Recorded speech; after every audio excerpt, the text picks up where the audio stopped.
اعوذ باللہ من الشیطان الرجیم، بسم اللہ الرحمن الرحیم۔ السلام علیکم پیارے دوستو، کیسے ہیں آپ؟ وہ بس نیا سیشن تو ابھی آن نہیں ہوا، تو کالج میں تھوڑا سا کام تھا، اس کے لیے آنا پڑ گیا اور چھٹی کا انتظار کر رہے، تو میں نے سوچا کہ چلو آپ لوگوں سے ایک بات کروں، اور وہ بھی ایک بہت گرما گرم ٹاپک پہ، بہت ایک بمباسٹک قسم کے ٹاپک پہ۔ وہ ٹاپک ہے کہ طلاق کیوں ہوتی ہے اکثر، اور طلاق عام کیوں ہے آج کل، طلاقیں کیوں ہو رہی ہیں۔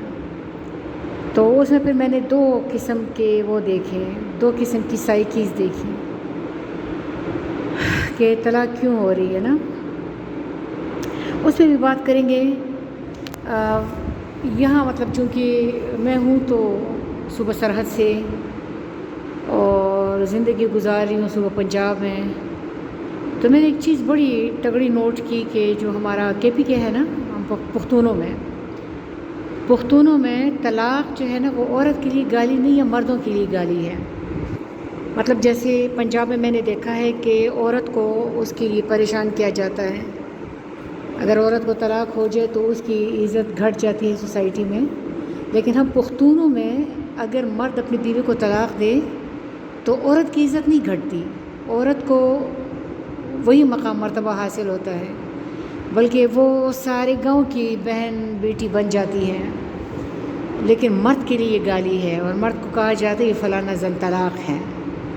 زن طلاق کے معنی ہے وہ جس نے اپنی عورت کو، اپنی زنانی کو طلاق دی ہو۔ تو اس لیے ہمارے سرحد میں مطلب اس کو بہت دور رکھا جاتا ہے، دور رکھا ہوا ہے۔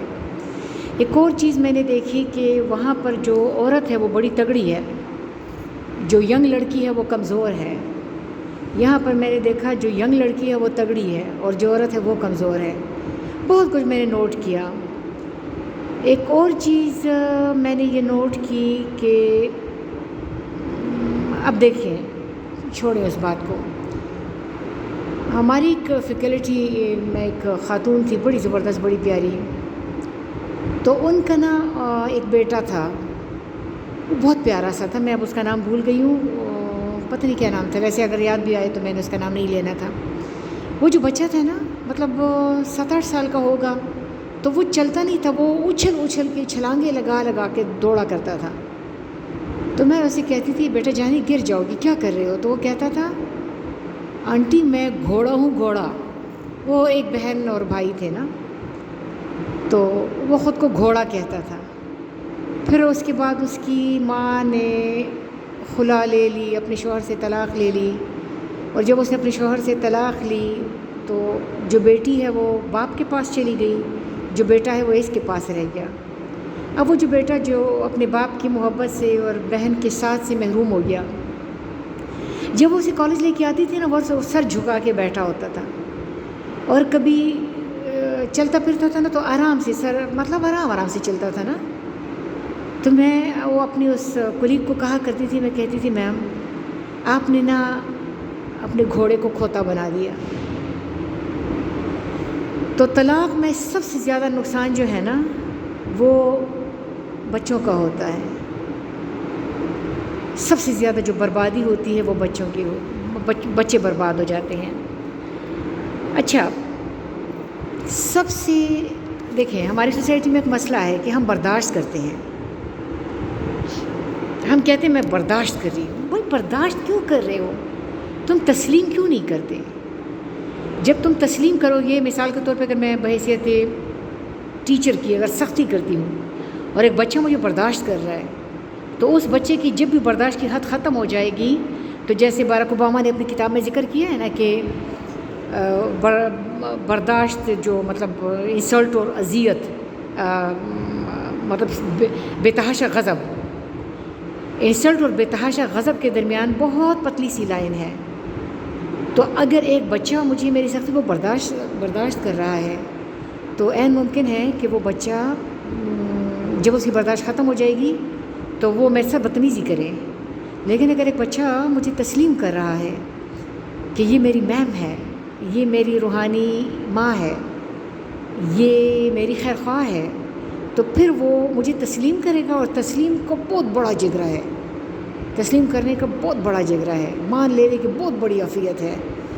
تو ہم سوسائٹی میں ایک دوسرے کو برداشت کر رہے ہوتے، تسلیم نہیں کر رہے ہوتے۔ سب سے بڑی بات یہ ہے، آپ ایک فیملی میں آ گئے، آپ تسلیم کریں اس فیملی کے نارمس کو، اس کے ڈیکورم کو تسلیم کریں، اس کو وہاں کے رشتوں کو تسلیم کریں۔ وہاں کے رشتوں کو چاہیے کہ اس نئی لڑکی کو تسلیم کریں، لیکن ہوتا کیا ہے کہ ہم تسلیم نہیں کرتے، برداشت کرتے ہیں۔ اچھا، پھر ایک اور بات، یہ جو آج کل یہ جو 1 یونٹ کے خلاف ساری ایک ہمارا جو انٹلیکچوئل طبقہ ہے نا، یہ 1 یونٹ کے خلاف سرگرم عمل ہو چکا ہے، یہ گھر کو توڑنے کے در پہ ہے۔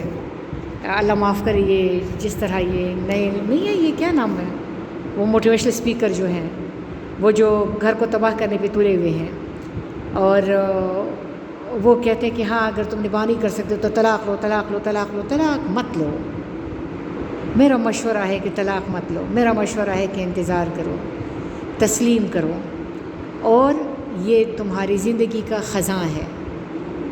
اگر سخت حالات ہے تو خزاں ہے، اور موسم تبدیل ہوتے ہیں۔ اللہ تعالیٰ فرماتا ہے میں دنوں کو تمہارے درمیان پھیرتا رہتا ہوں۔ تو جب سخت دن ہونا تو سختی کے ساتھ آسانی ہے، سخت دن ہونا تو انتظار کرو، نرم دن بھی آئیں گے، آرام و سکون والے دن بھی آئیں گے، آسائشیں بھی آئیں گی۔ میرے سامنے کا آنکھوں دیکھا حال ہے کہ بچی کی زندگی بڑی ٹف تھی، لیکن وہ کھڑی رہی، وہ ڈٹی رہی، یک درگیر و محکم گیر، ایک در پہ کھڑے ہو جاؤ، پکے پکے کھڑے ہو جاؤ۔ وہ پکی پکی کھڑی تھی، اور آج اس پورے گھر پہ اس کی حکمرانی ہے۔ ہماری پرانی اردو موویز میں یہ دکھایا جاتا تھا کہ ایک لڑکی گھر میں آتی ہے تو اس کے ساتھ لڑائی جھگڑا فساد بہت زیادہ ہوتا تھا، لیکن وہ ڈٹی رہتی تھی، اور وہ اپنے عمل سے اپنے گھر والوں کا دل جیت لیا کرتی تھی۔ تو جیتنے کی کوشش کریں، مطلب یہ نہیں ہے ہمارا، یہ ایک انتہائی غلط بات ہے اگر ہم لڑکی سے کہتے ہیں کہ تم فوراً خلا کے درخواست۔ ہاں، ایک اور بات بتا رہی ہوں کہ میرے سامنے ایک ٹیچر نے نا، اللہ معاف کرے، کسی اور کو بولا کہ میں نے خلا کی درخواست دے دی، تو اس نے بڑی آفرینی کی، آفرین، شاباش، ویری گڈ، بہت اچھا کیا۔ نو، اس نے اچھا نہیں کیا، اس نے برا کیا، وہ ڈٹی نہیں رہی۔ پھر تم مجھے کہو گے کہ یہ تم لڑکیوں کو کیا تعلیم دے رہی ہو کہ وہ ڈٹی رہے، تو کیا پتہ کہ اتنے سخت حالات ہو کہ وہ جان سے جائے۔ تو اتنے سخت حالات اگر ہوں نا تو بندے کو پتہ چل جاتا ہے۔ ایک مزے کا چھوٹا سا واقعہ سناتی ہوں کہ ایک ڈاکٹر صاحب تھے نا، تو اس کی کلینک میں ایک آدمی کو لایا گیا جس کی وہ جو بلیڈ کی چھوٹی سی گیند ہوتی ہے نا، وہ اس کے گلے میں پھنس چکی تھی۔ تو وہ اس کو سانس نہیں آ رہی تھی، اس کی آنکھیں ابلی ہوئی تھی، اس کو جلدی سے وہ کلینک میں پہنچا دیا گیا، لیکن ڈاکٹر صاحب جو تھے نا وہ کہیں گئے ہوئے تھے، اور اس کا اسسٹنٹ بیٹھا ہوا تھا۔ اسسٹنٹ بڑا پریشان ہوا، اس نے دیکھا آدمی مر رہا ہے، اور گھر والے پریشان چیخ چلا رہے ہیں۔ تو نا اس نے اپنے ڈاکٹر کو فون کیا، ڈاکٹر صاحب ایک بندہ آیا ہوا ہے، اور بلیڈ کا جو چھوٹا سا گیند ہے وہ اس کے گلے میں پھنسا ہوا ہے، تو کیا کروں کیا کروں۔ تو ڈاکٹر صاحب نے کہا کہ تم نا ایک گھاس کا تنکا لے کے نا اس کی ناک میں، مطلب اس کی ناک میں ڈال دو۔ اسسٹنٹ نے جلدی سے گھاس کا تنکا لیا اور اس کی ناک میں ڈال دیا، تو جو ہی وہ تنکا اندر چلا گیا تو اس نے چھینک ماری، اور جو ہی چھینک ماری تو وہ جو گیند ہے وہ نکل گئی، دور کہیں گر گئی۔ اچھا، لوگ بڑی آفرین، واہ واہ، اور ڈاکٹر صاحب بہت جینیس ہے۔ ڈاکٹر صاحب جب آئے تو ڈاکٹر صاحب سے پوچھا کہ ڈاکٹر صاحب آپ کو یہ طریقہ کس نے سکھایا تھا؟ تو اس نے کہا یہ طریقہ تو مجھے نہیں آتا تھا، مجھے تو میری موم نے ایک بات سمجھائی تھی کہ بیٹا جب کچھ سمجھ میں نہ آئے تو پھر جو سمجھ میں آئے وہ کر گزرو۔ تو جب زندگی آپ کو ان حالات میں لے کے آئے گی نا، مثال کے طور پہ اگر ایک بندی کی زندگی اتنی اجیرن ہے کہ اس کی جان پہ بنائی ہے، تو پھر تو اس کو جو سمجھ میں آئے وہ کر گزرے۔ لیکن جب تک تم ڈٹے رہ سکتے ہو تب تک برداشت کرو، کیونکہ خزاں کے بعد بہار لازمی ہے، اور یہ بہار اور خزاں کا جو سلسلہ ہے یہ جاری رہتا ہے۔ تو پریشان نہ ہوا کریں، وقت بدلتا رہتا ہے۔ اور ایک چھوٹا سا پیارا سا شعر ہے کہ اے خزاں بھاگ جا چمن سے شتاب، شتاب کہتے جلدی کو نا، اے خزاں بھاگ جا چمن سے شتاب، ورنہ موجے بہار آوے ہے۔ تو موجے بہار آ جائے گا اور زندگی بدل جائے گی، پریشان نہ ہو۔ اللہ تعالیٰ تم لوگوں کو خوش رکھے، سلامت رکھے، آباد رکھیں، اور میں ہمیشہ تمہارے لیے دعا گو رہوں گی۔ اللہ حافظ، ٹاٹا۔